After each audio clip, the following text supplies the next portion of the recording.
बातें हैं मारवाड़ की। माननीय सभापति जी, आपका मांग संख्या 30, 22 और मांग संख्या 45 पर आपने बोलने की अनुमति दी, आपका आभार व्यक्त करता हूं। माननीय सभापति जी, आज हम लोग जनजाति पर, जनजातीय विकास पर, उस क्षेत्र के विकास पर और जो टीएसपी एरिया घोषित नहीं भी हुए, जहां उनकी बहुसंख्यक में जिन गांवों में वो लोग रह रहे हैं, उनकी बातें कर रहे हैं और वन की बातें कर रहे हैं। मगर दोनों विभाग जो है वो विभाग अलग अलग हो सकते हैं, मगर जनजातीय की बात जब आती है, पशुपालक की बात जब आती है, जनजाति के व्यक्ति की बात आती है, जनजातीय क्षेत्र की बात आती है, तो निश्चित तौर पर वन की बात भी आती है। क्योंकि वन और जनजाति का जो व्यक्ति रहता है, उनका आपस में सदियों से मेल हुआ है। और मैं आपसे निवेदन करना चाहता हूं, माननीय, आपके माध्यम से माननीय जनजातीय विकास मंत्री जी से और माननीय वन मंत्री जी से मैं आपको कुछ जानकारी आपके संज्ञान में लाना चाहता हूं और आपको कुछ ऐसी प्रस्ताव आपके सामने रखना चाहता हूं जो हम इन लोगों के लिए और वन के लिए लागू कर सकते हैं। हमने इन पे कभी ध्यान नहीं दिया। माननीय सभापति जी, जनजाति का व्यक्ति हो, पशुपालक हो, वन के साथ में नाता उसका ही रहा है। क्यों हम कहते हैं कि जल, जमीन और जंगल, इसकी रक्षा आदिवासी करता है? क्यों हम कहते हैं कि जल, जमीन और जंगल जो है और वन क्षेत्र में जो पशुपालक घूमता है, कुछ भी चीज आती है तो उसको पूछो, उस आदिवासी को पूछो या पशुपालक को पूछो, आपको पता चल जाएगा कि घने जंगल के अंदर भी क्या चीज है। ये हम क्यों कहते हैं सदियों से? ये कुदरत ने जो हमको बख्शा है, जो नवाजा है जिस चीज से, अगर हम उसके बारे में, उन व्यक्तियों के बारे में नहीं सोचेंगे तो कागजों में तो कितनी भी नोटिफिकेशन लिया हो, ऑर्डिनेंस लिया हो, कानून लिया हो, उसमें बदलाव करो, मगर वो आम व्यक्तियों और इन लोगों के काम नहीं आ सकता। आज जरूरत है समय के हिसाब से कि हम कैसे उन लोगों को संरक्षित करें, कैसे उन लोगों का विकास करें, कैसे रोजगार उत्पन्न कराएं उन चीजों से। और ये जो वन, जिनको हम कागजों में आंकड़े बताए जाते हैं, मैं आपको बताऊंगा आगे, उनको किस तरीके से इन लोगों को उसमें शामिल करते हुए, इन्वॉल्व करते हुए हम लोग जो है उनको मौका दे और हमारे वन भूमि का, हमारे वन का हम लोग संरक्षित कर सके, उसको विकास कर सके। उसका कितनी बातें कह सकते हैं हम लोग। ये जो हमारे आदिवासी है, जो जनजाति क्षेत्र में रहने वाले लोग हैं, जो पशुधन लेके चराई के लिए जंगलों में सदियों से जाते थे, वो है, उन्होंने वन को पूजा है, पेड़ों को पूजा है। आज आप देखो वन क्षेत्र में जो मंदिर मिल रहे हैं, जो मंदिर है वन क्षेत्र में, पेड़ के नीचे भी थोड़ा सा, छोटा सा पत्थर के नीचे भी एक पत्थर बना के भी थान बन रखा है, उनको हमारे आदिवासियों ने, हमारे पशुपालकों ने पूजा है उतने समय से। और हम उनको संरक्षित नहीं करेंगे तो फिर किस प्रकार से जो है हमारा काम चलेगा। मेरा निवेदन है कि भले वो बूढ़ा देव की बात हो, प्रकृति के रक्षा की बात हो, त्यौहार की बात हो, भले वो संस्कृति की बात हो, पर्यावरण संरक्षण की बात हो, सामुदायिक विचारों की बात हो, पौराणिक मान्यता की बात हो, रोमन भाषा में तो सिल्वानस को भी इनका देवता माना गया है। तो जहां हम भारत में हो या बाहर, जहां वन की बात आती है वहां हम उनको पूजते हैं, देवता मानते हैं, अलग अलग नाम से मानते हैं, और फिर हम उस पर अगर विचार नहीं करें, धर्म की बात करें, वन की बात करें, तो समझता हूं कि ये ठीक नहीं है। चारागाह की बात हो, आर्थिक निर्भरता की बात हो, प्राकृतिक संतुलन की बात हो, इन समस्त पे हमको देखना चाहिए। समय समय पे भारत सरकार और राज्य सरकार ने स्कीमें तो निकाल दी, कानून बना दिए। आपने ग्रीन इंडिया मिशन निकाला हो, नागर वन योजना निकाली हो, एक पेड़ माँ के नाम निकाला, उस योजना को हमने बनाया।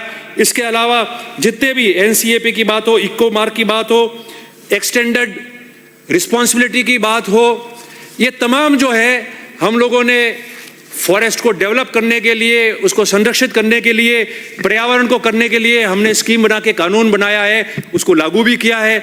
मगर क्या धरातल पे वो है? उसकी कमियां कभी हमने देखी नहीं कि इसे कमियां रही है तो हम उसको कैसे सुधार कर सके। इसलिए मैं पहले आपको जनजाति क्षेत्र में रहने वाले लोग, जनजातीय व्यक्ति, आदिवासी व्यक्ति, पशुपालक और फॉरेस्ट, तीनों को कंबाइन करके मैं आपको बात कर रहा हूं। कभी हमने मिलकर इन डिपार्टमेंटों को साथ रख के कभी योजना बनाने की बात नहीं की कि किस प्रकार से हम योजना बनावे और साथ चले और इन लोगों का काम आगे बढ़े।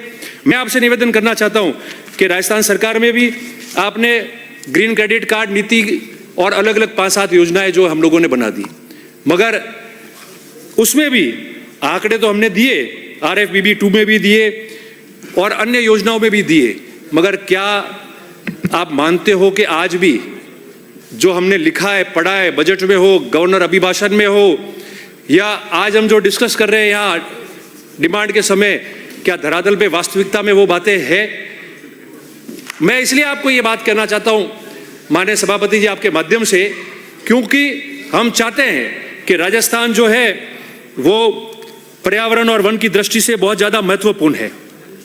आज राजस्थान में लगभग मंत्री जी 32,800 वर्ग किलोमीटर से ज़्यादा का वन क्षेत्र होना चाहिए, और हकीकत में देखो तो जो आपके 2021 की राज्य वन रिपोर्ट आई है फॉरेस्ट सर्वे ऑफ इंडिया की, उसके अंदर 16,500 वर्ग किलोमीटर ही माना गया है। मतलब कि 9.6% था, उसकी जगह 5% भी नहीं है मौके पे। ये मैं नहीं कह रहा, ये वो 2021 की रिपोर्ट कह रही है। तो मेरा मानना है कि हमको उस चीज पे एक्सरसाइज करनी चाहिए कि ये कैसे बढ़े, कैसे काम आए। अभी माननीय शेरगढ़ से आने वाले सदस्य ने अपनी बात में वो डेजर्ट वाली बात कही थी, मैं उस बात को वापस एंडोर्स करते हुए ये कहना चाहता हूं कि वो बिल्कुल सही बात है, उस और भी ध्यान देना पड़ेगा, वो भी इसी परिभाषा में आ रही है। ये करेंगे तब जो हमारा लक्ष्य है, जो ऑलरेडी जो हमारा प्रस्तावित लक्ष्य था कि कितना % हमारा फॉरेस्ट है, कम से कम उतना तो रहवे और उसको तो हम जीवित रखें। ये मेरा आपसे निवेदन है। आपको ध्यान है कि हमने अलग अलग स्कीम तो बना दी, हमने पौधे लगाने की बात कर दी, हमने लक्ष्य तय कर दिए कि इतने पौधे जो है वो हम लोग साल में लगाएंगे, मगर पौधे लगाने और उसको संरक्षित करने के लिए क्या आपके कैटल गार्ड की पूरी पद भरे हुए हैं? मुख्य लोग तो वही है जो उसको संभालेंगे। और मैं तो आपसे निवेदन करना चाहता हूं कि आप लोग जो है उसको कैटल गार्ड के जो है वो सारे पद भरे, और वृक्ष पालक नाम से भी एक ऐसी भर्ती खोलो जिसके अंदर उन फॉरेस्ट की, उनके पेड़ और जो लक्ष्य आपने पेड़ों का दिया है अलग अलग बजट में, मैं बताऊंगा आपको आगे, उसके देखभाल करने के लिए, रखने के लिए एक नया रिक्रूटमेंट आप करो, ताकि वो पेड़ जिसका लक्ष्य लेके आप 3 बजट में आए हो वो संरक्षित रह सके, उसका ध्यान रखा जा सके। और डिजिटलाइजेशन कर लो आप इसका। इसमें आपके रेवेन्यू और फॉरेस्ट के बीच में सर्वे भी हुआ, कई जगह उन्होंने किया भी है, ड्रोन से भी हुए, दूसरे प्रकार से भी हुए, मगर इसका डिजिटलकरण जो करना है आपको, उसका आप करो ताकि रेवेन्यू और आपके बीच में जहां ये इश्यूज आ रहे हैं जिसकी वजह से लोगों को चक्कर काटने पड़ रहे हैं, क्योंकि अब इको सेंसिटिव जोन हो गए, वाइल्ड लाइफ सेंचुरीज हो गई है, रिजर्व फॉरेस्ट हो गए, कंजर्वेटिव फॉरेस्ट हो गए, उनकी सीमाओं के बीच में बफर जोन हो गए, इको सेंसिटिव जोन में तो बफर जोन आ गए, राइडर्स लगे कंस्ट्रक्शन से लेके कन्वर्जन तक के लिए। तो वो आदमी जो है जो बफर जोन पे रह रहा है उसको चक्कर काटने पड़ रहे हैं आपके। तो जब तक आप इसको 100% डिजिटल नहीं करोगे, रिकॉर्ड पे नहीं आएगा, जब तक आपको इसमें आम आदमी को मदद नहीं मिलेगी, वो चक्कर काटता रहेगा। और जो ये कानून अलग लगाए जिनमें बफर जोन्स बना दिए और बफर जोन के अंदर तय कर दिया कहीं 1 किलोमीटर है, कहीं 500 मीटर है, कहीं 50 मीटर है, कहीं 100 मीटर है, जो सेंचुरीज से है, रिजर्व फॉरेस्ट से है, तो उन लोगों को मैंने देखा है वास्तविकता में बहुत चक्कर लगाने पड़ते हैं। और उनमें आधे से ज्यादा जो है हमारे जहां ये आदिवासी लोग रह रहे हैं जंगल के पास में, उनके खुद के सबसे बड़ी समस्या आ रही है। और जो शहरों के आसपास है उनमें आम व्यक्ति को आ रही है, भले वो घर बनाने जा रहा है या व्यवसायिक काम कर रहा है। तो मैं समझता हूं कि आप इसका काम जल्दी हाथ में लो, क्योंकि कानून बनाने से नहीं होगा। जब लोगों को ही तकलीफ पड़ेगी और उनका काम पूरा नहीं हो पाएगा, तो मैं समझता हूं कि ये आम व्यक्ति को ये तकलीफ रहने वाली है। माननीय सभापति जी, मैं आपसे निवेदन करना चाहता हूं, हमने विश्व स्थायित्व की, सस्टेनेबिलिटी की बात की है और जनजातीय सम्मान की हमने बात की, प्राकृतिक विरासत की बात की है। आज हमारे पास में कितने उपकरण हैं माननीय मंत्री जी? पिछले वर्ष आप जनवरी 25 से लेके 26 जनवरी तक आप आंकड़ा देख लो, फॉरेस्ट में कितनी जगह आग लगी, कितनी जगह आगजनी हुई है। और जो आपकी 2025 की रिकॉर्ड है, राजस्थान में मेरे ख्याल से कम 600 से अधिक स्थानों पे आगजनी हुई है फॉरेस्ट के अंदर, होती आई है। ऐसा नहीं है कि आंकड़ों की वजह से कि इस सरकार में नहीं है उस सरकार में नहीं हुई है, होती आई है, होती भी है। मगर मेरे कहने का मतलब है कि ज्योग्राफिकल व्यवस्थाओं से अगर एरिया वो सूटेबल नहीं है, डेंस फॉरेस्ट है और वहां लग रही है, तो आपके पास में इतनी टीम नहीं है जो वहां पहुंच पाती है। एक दो जगह ये वाक्य हुआ जहां हमको आर्म्ड फोर्सेस के सीआरपीएफ हो, आर्म्ड फोर्स हो, उनकी मदद हम लोगों को लेनी पड़ी। जैसलमेर से एक बार तो आपको वहां से जो है बैटल एक्स डिवीजन को बुलाना पड़ा पिछले साल, क्योंकि टीम भी पूरी हमारे पास नहीं थी, संसाधन भी नहीं जुटे और वो जा भी नहीं पा रहे थे। डेंस फॉरेस्ट में कैसे लड़े, आर्मी को भेजना पड़ा, सीआरपीएफ की मदद लेनी पड़ी एक जगह, बैटल एक्स डिवीजन का मैंने आपको बताया उनकी मदद लेनी पड़ी। तो आप इस पे वर्कआउट करो कि ये गर्मी का सीजन आएगा, आप देखना वापस जो है आगे आगजनी के समाचार आएंगे कि इस जगह आग लग गई, इस जगह आग लग गई। तो उसको पूरा करने के लिए हम कैसे करेंगे, उसमें भर्तियां खोलो, पे स्केल्स की व्यवस्था ज्यादा करो, उन लोगों को ट्रेन करते हुए दो। हम नेशनल डिजास्टर के लिए तैयार होते हैं कि नहीं, बरसात के पहले जिला कलेक्ट्रेट में मीटिंग होती है कि टीमें तैयार रहे, ताकि जो है बरसात के समय कोई ऐसा डिजास्टर नहीं हो और मैनेजमेंट करने के लिए हमारे पास में टीम तैयार हो। तो फॉरेस्ट में तो सबसे पहले होनी चाहिए। आज इतनी जगह हो गया, राजस्थान टॉप में आ गया आगजनी में। वो मैं ये नहीं कहता कि सरकारों की वजह से टॉप में आ जाता है आगजनी में, मगर उसकी व्यवस्थाएं तो करनी पड़ेगी कि किस तरीके से उन आग पे काबू पाया जाए, क्योंकि मशीनरी कम, व्यक्ति कम, फोर्स बुला के मदद लेते तब तक आग फैलती जाती है। तो मेरा आपसे निवेदन है कि आप, क्योंकि ये मैं जो आपको बता रहा हूं ये आपके ग्लोबल फॉरेस्ट वॉच जो है GFW के आंकड़े हैं, जिसमें वो नासा के सैटेलाइट डेटा को ट्रैक करते हैं और उस ट्रैकर से और उस ट्रैक का जो आंकड़ा इन्होंने निकाला है उसमें राजस्थान का ये 600-700 का अधिक आंकड़ा बताया पिछले एक साल में आगजनी का। तो मेरा आपसे निवेदन है कि आप जो है इसको करो। अरावली की बात आई, मैं उस पर, क्योंकि सुप्रीम कोर्ट ने पहले ही कह दिया, अभी कुछ महीने पहले, मैं ज़्यादा नहीं कहना चाहता, मगर आपको इतना ही कहता हूँ कि कम से कम जो है ये तो हमारे लिए है, इस पे पूरा ध्यान दें हम लोग, पूरा जो है इसको हम लोग ध्यान रखें। अगर ऐसा हुआ अरावली में तो हमारे लिए डेथ वारंट हो जाएगा, हम लोग बचे भी इनसे, फले फूले भी इनसे, ये हवाबान भी उनकी वजह से हो रहा है और इनके बीच में सब लोगों ने अपने जीवन पीढ़ियों का गुजारा है। तो इससे जो है छेड़छाड़ नहीं होनी चाहिए। मैं आपसे इतना ही इस बारे में निवेदन करता हूं, क्योंकि सब जुडिस मामला हुआ है, इसमें सुप्रीम कोर्ट ने अपनी बात कह दी है। इसलिए मैं आपको ये बात करते हुए, जो रिस्टोरेशन की बात आप लोग कर रहे हो, मैं मानता हूं और निवेदन करता हूं कि रिस्टोरेशन के माध्यम से निजी हाथ में वन क्षेत्र की जमीनें नहीं दी जाए। दे तो देते, ले लेते, मगर उसके बाद में उसका ध्यान नहीं रखा जाता है और क्या क्या होता है उसमें गहराई में जाने की आवश्यकता नहीं है। मगर मैं समझता हूं कि जहां आदिवासी के लिए, पशुपालकों के लिए, आम जन के लिए काम आएगा, वहां उस चीज को ध्यान में रखते हुए जो है कोई भी अलॉटमेंट हो या काम किया जाए।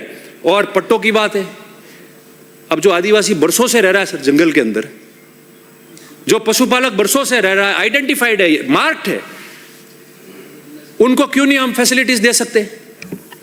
किया है एग्जाम्पशन, गिर फॉरेस्ट में किया है, गुजरात में, अन्य उदाहरण भी है। वो कहां जाएंगे वो लोग, किसको पूछेंगे?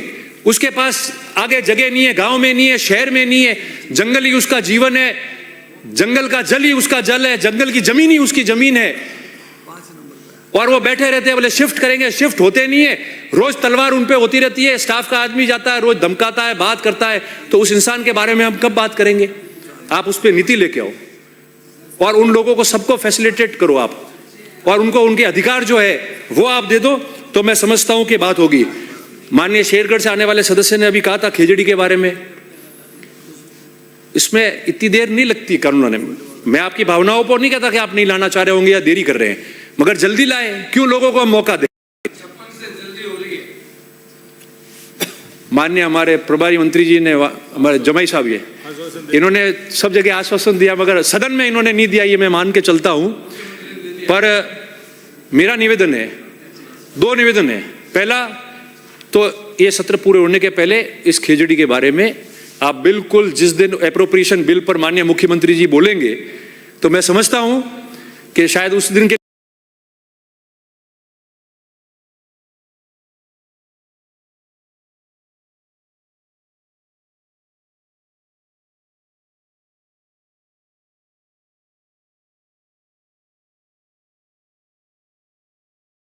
लिए साइड में लगाई है।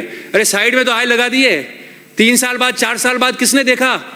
तो खेजड़ी करते करते करते करते काट दोगे उसको आप। तो सबसे पहला दायित्व हमारा एज सिटीजन ऑफ राजस्थान हमारा बनना चाहिए कि मैं जहां जाऊं वहां देखूं कि इस जमीन पे खेजड़ी उग रही है, ये सोलर के लिए जमीन मैं नहीं लूंगा, और गांव का कोई व्यक्ति किसी को लेने नहीं दे, भले वो छोटा हो या बड़ा हो। तो मैं समझता हूं आधा काम तो हमारा ऐसे ही हो जाएगा, क्योंकि मैंने देखा है खेजड़ी की जमीन है सोलर के लिए जाती हुई। ये मतलब बुरा लगाने वाली बात नहीं है किसी को। हम कहे खेजड़ी बचानी है और सोलर की जमीन हम खुद लेवे, तो फिर किस बात के हम जनप्रतिनिधि, किस बात को हम लोग रखेंगे, किस बात को हम लोग कहे? तो मैं समझता हूं कि इसमें जो है आप लोग विशेष ध्यान देंगे। इसलिए माननीय मंत्री जी, मैं 3-4 प्रस्ताव आपके समक्ष रखना चाहता हूं। पहला, हमने फोर्स में देखा है कि अलग अलग बटालियन बनती थी, पर आदिवासी पशुपालक वन क्षेत्र में जो सदियों से रहा है, जिसको एक एक जगह पता है वन क्षेत्र की, जिसकी भावनाएं, जिसका मन सब वन के अंदर लगा हुआ है, आप हिम्मत करके राजस्थान सरकार में कैबिनेट में बिल लाओ और आपके कैटल गार्ड की भर्ती हो, वन रक्षक की भर्ती हो, या स्पेशल ऐसी फोर्स बनाकर जो इन चीजों का ध्यान रखे, उसके लिए 50% रिजर्वेशन आप आदिवासी और पशुपालकों का करो, ताकि उसका जीवन उस जंगल में गया उसको स्थान मिल सके और वो कैटल गार्ड के माध्यम से वहां जंगल में रोजगार भी प्राप्त करे और उसका काम भी पूरा हो सके। आप करो उन लोगों को, उनको रोजगार मिलेगा, नौकरी मिलेगी और वो सबसे ज्यादा उस वन का ध्यान रखेगा। इसके अलावा हम लोग अलग अलग त्योहार मनाते हैं, छुट्टियां देते हैं, सेलिब्रेट करते हैं, पर जल और जमीन और जंगल में जो आदिवासी है, जो पशुपालक है, वहां रह रहा है, 12 महीने में एक दिन आप राजस्थान सरकार में कैलेंडर में तय कराओ, जहां हम वनोत्सव मनाते हैं, उसके साथ ही अगले दिन ऐसा हो जहां उस वन के अंदर आदिवासी पशुपालक हो, अंदर आए हुए मंदिर थान को पूजे, सांस्कृतिक अपनी जो विरासत है उसको संभालते हुए उसका उस दिन आनंद ले, और वो सारी चीजें अगर कैलेंडर में आएगा तो राजस्थान का पूरे विश्व में एक अलग से संदेश जाएगा और हम उन आदिवासी और पशुपालकों का सम्मान भी कर पाएंगे। ये चीजों के बारे में हम सोचते नहीं है। सेंटिमेंट्स की बात करोगे, जिस आदमी की आत्मा उन जमीन में है, जंगल में है, अगर उसकी सेंटिमेंट्स का ध्यान रखोगे तो वो अपने आप सारी चीजें करेगा, मगर हम करना ही नहीं चाह रहे हैं। मैं ये बातें कहीं छोटी भी लग सकती है, बड़ी भी लग सकती है, मगर यही वास्तविकता है कि हम कैसे प्रमोट करेंगे। प्रमोशन के साथ में फिर कंजर्वेशन आता है। तो जब प्रमोट नहीं करेंगे उन लोगों को, आपके पास कैटल गार्ड पूरे नहीं है, मजे करता है, उसको क्या पता, पर मेरी आत्मा जब उस चीज में, किसी भी चीज में रहती है, मेरा मन उस चीज में रहता है, तो मैं अपने प्राणों से भी ज्यादा उसका ध्यान रखता हूं, और वो केवल आदिवासी और पशुपालक उस जंगल का ध्यान रख सकता है। इसलिए आप कैटल गार्ड की भर्ती में 50% उन लोगों को जो है आप लोग उनकी भर्ती करो, ताकि वो उनको संभाल सके, उनकी बात कर सके। मैं आपसे निवेदन करना चाहता हूं कि आपने योजना ही बनाई थी नगर वाली, शहरों के बीच में वन भूमि पड़ी है, कई जगह है, क्यों देरी कर रहे हैं? आप उसमें गार्डन डेवलप कराओ, ज्वाइंट कोलैबोरेशन करो डिपार्टमेंट के साथ, गार्डन के भी काम आए और गार्डन के साथ में राजस्थान की सफारीज हो, नेशनल पार्क्स हो, इको सेंसिटिव जोन हो, उनके आप उसके अंदर म्यूजियम बनाओ, पैनोरामा बना दो उसके अंदर, ताकि लोग जावे देखे। ये छोटी चीजें हैं जिससे बजट भी कम लगता है, और वो जो है चीजें हम लोग करना नहीं चाहते। तो मेरा आपसे यही निवेदन है कि नेशनल ग्रीन मिशन इंडिया की बात की, एक पेड़ मां के नाम बात की, मैं आपके ध्यान में और संज्ञान में लाना चाहता हूं माननीय सभापति महोदय आपके माध्यम से, कि आपने ये सारी बातें तो कर दी, पर आपका बजट आपने देखा? मैं आपको 24-25 का बजट बताऊं।